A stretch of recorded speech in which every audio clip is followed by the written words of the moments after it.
Okay, thank you, Council, for having me here tonight. I'm Jared Simonson. I do also go by JC a lot. I live at 637 West, 200 North in Midway. If we could look into the survey, basically, we wanted to get more broad support information about more broad support. What does a greater quantity of people think throughout Midway? If you'll kind of move forward, I'll walk you through some of the methods that we use and some of the other parameters there.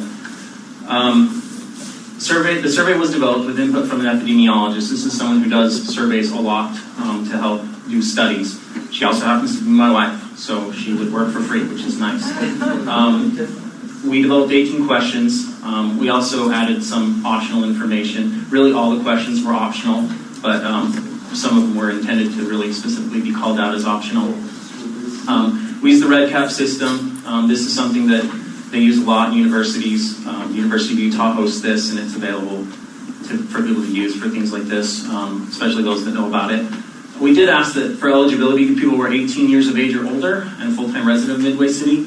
This is because we were really wanting to gauge voter interest because it's a voter issue as far as a bond, and so that was the real reason why we wanted to do that. It's not that we wouldn't care about others' opinions, but that was the filter we wanted to apply in this case. Next slide, please.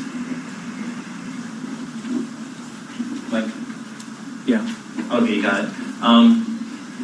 got it. So as far as recruitment, we used what we had available, which was website, blogs, Facebook, email. We've done some door-to-door. That takes a lot more time and energy. We're still actually keeping the survey going, so we're still doing that. We want to get even more information than we have so far. My wife calls it snowball sampling. Basically, that's like word of mouth. One person tells another person, and they hear about it through one of these initial sources, but kind of snowballs from there. We did ask respondents to complete the survey only once. It's difficult to get perfect control on that from the internet, but we can get a sense for that by looking at some of the other data we asked for. Next slide, please. Okay, so far the data that we pulled was collected through August 2nd and August 7th. That's pretty short. We had, by the time this was printed, we had 475 people get on board. I'm not going to go through all that to see how it whittles down, but basically we have about 400 that we consider to be full participants as they kind of fell out. Because each question was actually optional, the numbers can vary a little bit, but 400 was sort of our denominator for some of our calculations. Next slide. Oh, I should also say, I guess on that, we've actually got over 500 now, just a few hours, like a day or two later since we pulled the data. We did ask respondents to provide confidentially their name and address. This could be used to help address validity. We can also just sort of look through and see if it looks like, valid names and addresses. If we ever wanted to turn it over to the county to get sort of verification on that, we could do that. I don't know if that's the intention that we need to carry forth, but it is a possibility. More than 2/3 of the respondents did provide that information. Of course, if we did turn it over to the county, they don't need the survey results. That's not what they're interested in. They would just need the name and address, and that's all we would do on that. We did also compare results between all respondents and those who, only did provide that information. It really didn't provide a significant difference that we could see. In some cases, we're going to show you both results. Next slide, please.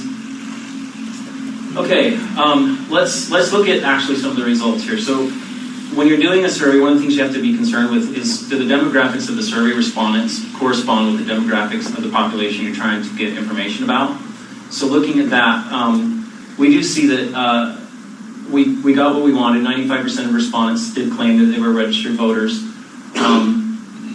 40% were male, 60% were female. That's in line with what the 2015 American Community Survey says is normal for this community. We had a little bit of bias towards female. My wife says that's totally normal as well. Females tend to participate in surveys more than males. So it's really pretty much in line with what we would expect, and that's a good thing. That means the survey is more likely to be valid. We also saw that 24% of respondents were age 65 or older. I think there's a few reasons for that. One of them is because Midway probably tends to lean a little bit older. Also, Older individuals as a group are usually more involved in politics. They usually are registered voters and get more involved with things like this. So our feeling is the response demographics are in line with expectations and correspond with Midway. Next slide. As far as geographical area, we did get name and address. We also just asked, what's your neighborhood? And the most commonly identified area was Midway Old Town. A lot of people also referred to Midway proper. I think that means the same thing. Midway Old Town was actually 19%. It was the highest single entry. If you add Midway proper in, it would be even more, I think. All the following areas were also mentioned. We can move forward. All right, we just asked people, what is their income? Again, this is kind of to compare with data that we have from elsewhere to see if the survey is valid. That's the reason for doing that. We see that the median income for Midway City is about $77K. Median, just to remind everyone, is not like mean. Median means half of the people make less than that, and half of the people make more than that. So that's, in terms of people, that's the middle mark. So yeah, that falls a little to the left of this graph, just to show. It's not too far off center, but it's a little to the left. I don't know if we can interpret that at all, but it's information to know. Next slide. Getting into the questions. So the two colors here, I mentioned, we went ahead and said all respondents or those that were willing to provide their contact information. The blue line in this one is all respondents. So you can see that there's clearly a strong answer that says we strongly agree that addressing growth and preservation in Midway City is an urgent matter. There's not a lot of disagreement about that, and it doesn't really matter which group you look at. Well, there's a lot of correlation there. Next slide. How important is the rural character of Midway City to you? Same kind of story here. It seems to be very important to a lot of people. So those are the results we got on that one. Next slide, please. Okay. It moves quick. Okay. Now, I want to say we asked questions about rural character and we asked questions about open space. That's because we weren't sure if this was different in people's minds, and we wanted to know if there was a difference between the way they reported these two things or if they thought they were the same. And so we'll kind of go through both. So when we talk about open space, is it important? It's very important to most people, and somewhat important to quite a few too. Next slide. And then another way of looking at it is growth. Is growth different from open space? Is it different from rural preservation? And it may be different. We didn't really dive into whether it's different, but it's still important, that's for sure. People are concerned about managing growth, so that's what we see here. And in fact, this one is even higher than some of the others, a little bit. We asked some questions. If you're thinking about growth, which of the following are concerns for Midway in the next 10 years? When you're thinking about growth. This is sort of a stack rank approach. So we can see on the left their their biggest concern, which is increased traffic. And then it goes downwards to the right. Loss of scenic vistas was also very important. Loss of agricultural land use was also very important. Kind of goes down the line, air pollution, access to parks and trails. And then you can see towards the right what's less important. Not as concerned about increase in property taxes, but some people are concerned about that. Not as concerned about loss of tourism appeal. And that's it just kind of goes on down the line. It's interesting that, we did ask, are you concerned about increase in property taxes, and are you concerned about decrease in property taxes? People like their property values to stay the same, and their taxes usually going to be correlated with that. And so, yeah, it looks like people are, in this case, more concerned with an increase in their taxes and the increase in their values, and less concerned with a decrease in their values. Okay, next slide. We did allow people to throw out other, and when you ask for that, you're going to get a crapshoot of answers. It's hard to say what you can see from that, and that's one reason why it's hard to do that, but it is good to get feedback. I tried to summarize all of them, I think. Some of them appeared 2 or 3 times. A lot of them appeared just once. These were some of the comments that were supplied under other. Next slide. Another way we asked this question, the first time we asked, you can pick as many as you want. Which of these things are important to you? Looks like that slide didn't come out so well. I had adjusted all this, but anyway, we asked them separately. If you had to pick just one, what would be your most important concern? And this way they couldn't select all, they could only pick one. The top one was, in that case, turned out to be loss of agricultural land use. So when they were asked to just pick one, it actually was number one for a lot of people. Increased traffic was number 2, and loss of scenic vistas was number 3. You can also note that when you look at it as a pie chart, you can kind of see how things add up as a whole. And those 3 items right there account for most of the chart, over 3/4 of the chart. So that's interesting as well. The other concerns are not so much compared to those. So that's good. Next, please. Again, we did allow, okay, if one of these wasn't your top issue, what was your top issue? And these are some of the answers we got. Water, overbuilding, driving downtown, loss of character, property rights, freedom. I can say water appeared actually multiple times, but again, it's hard to know if it's significant when you get down to that level. Next slide, please. Okay, so again, to tease out what might be the difference in thinking between whether people are talking about just open space or whether they're talking about rural character, we ask these kinds of questions. You can see that a lot of things are very correlated. There were a few differences. When we start talking about historic structures, then we start to see some significant differences there.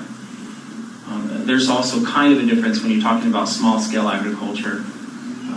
People tend to think that's more rural character and less open space. So, but I think at a high level, what I got out of it was, for the most part, these things aren't different. They're the same. It's just a matter of words. People really want the same things, regardless of what words they want to use. That's kind of what I get out of it, and that was the goal, was to find out if that was true or not. Next, please. Okay, this one says, if you are you interested in preserving open space or rural character, or both, or neither? And again, people said, look, we care about both these things. They're not really that much different. It's interesting to note that rural character was more important than open space. So there is a little bit of a difference, but again, most people think, I just want to preserve all of that. I'm not going to distinguish between the two. But if anything, rural character probably has a lead. That's what we get out of this one. Next, please. Okay, now we did ask regarding the bond. A lot of that was just to say, what do you care about? What's important to you? The next questions were, is it a good idea to bond? What would you pay? What are you willing to pay as a citizen if we were to do a bond? And we're going to look at that in a number of different ways to help us understand that a little bit better.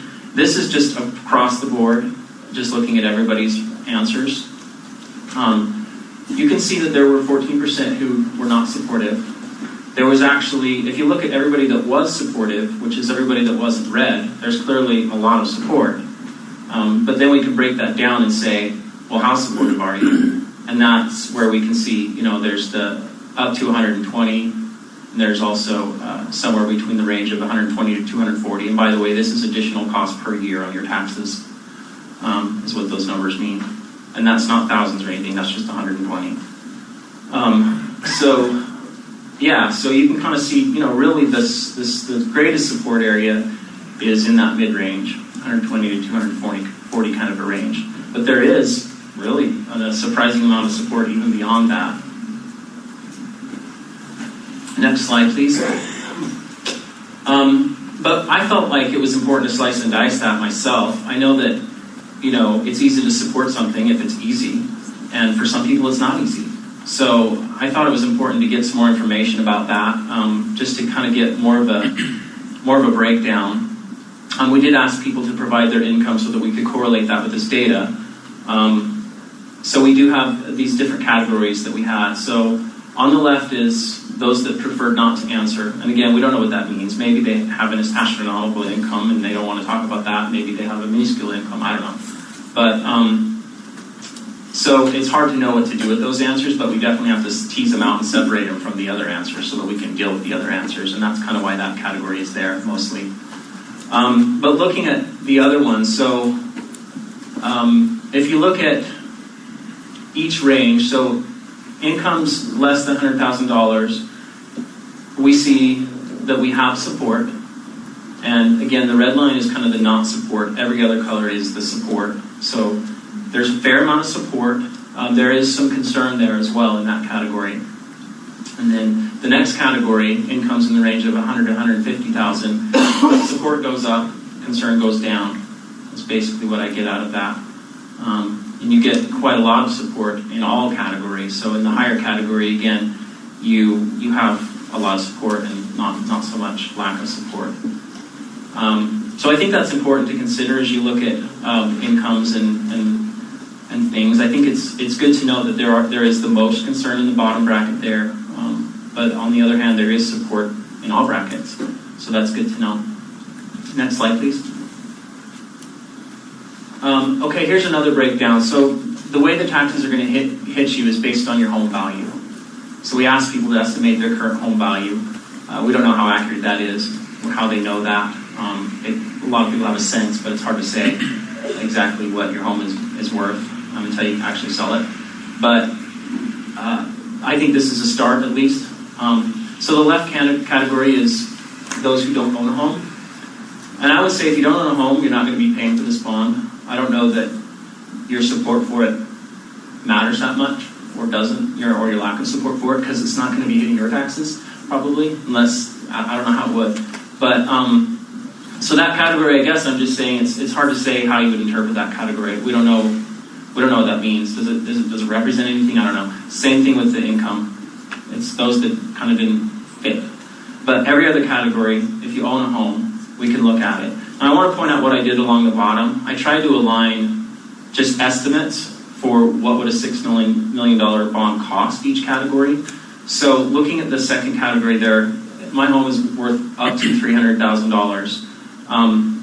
Looking below that, you can see, okay, then that group at most, if their home was worth exactly $300,000, would pay $107.79 according to a $6 million bond with the estimates that we received. A $10 million bond then would cost that group $179.37. So one thing you can do is correlate what they were willing to pay with what it would actually cost them by looking at this chart right here. So it's a pretty informative chart, I think. We can see just, again, generally looking in each category. So there's a fair amount of support. And if we looked at, let's say the highest level of support in 300,000 is that 43% orange bar, those people would be willing to pay less than $120 a year. Looking at what they would end up paying for a $6 million or a $10 million bond, those people would probably end up being satisfied. And of course, everybody above that would end up being satisfied. So that's kind of how you can interpret this. The people in 17, they wouldn't support it, so they wouldn't be satisfied, obviously. The next group is 300,000 to 500,000, same issue and same results. I think you can kind of now just look and say, okay, so those people said they pay less than 120 a year, or the next highest group is actually 32%. Those people said they pay 120 to 240. Most of those people would be close to happy at a $6 million bond level. At a $10 million bond level, they wouldn't be so happy. There'd be fewer who would be happy. You'd have to be in the green or the blue group to be happy at that level. So yeah, 500 to 750, same story. You can look at that yellow one, which is most everybody, and look and see if those people would be happy at 120 to 240. You're getting up near the top of their tolerance there with the $6 million bond. And the $10 million bond is out of the park for them. So my take on it is there's a ton of support for it, but when it gets down to paying for it, it can get harder for people. But a $10 million bond is probably out of range in my mind, just based on the survey results. A $6 million bond could be a fit.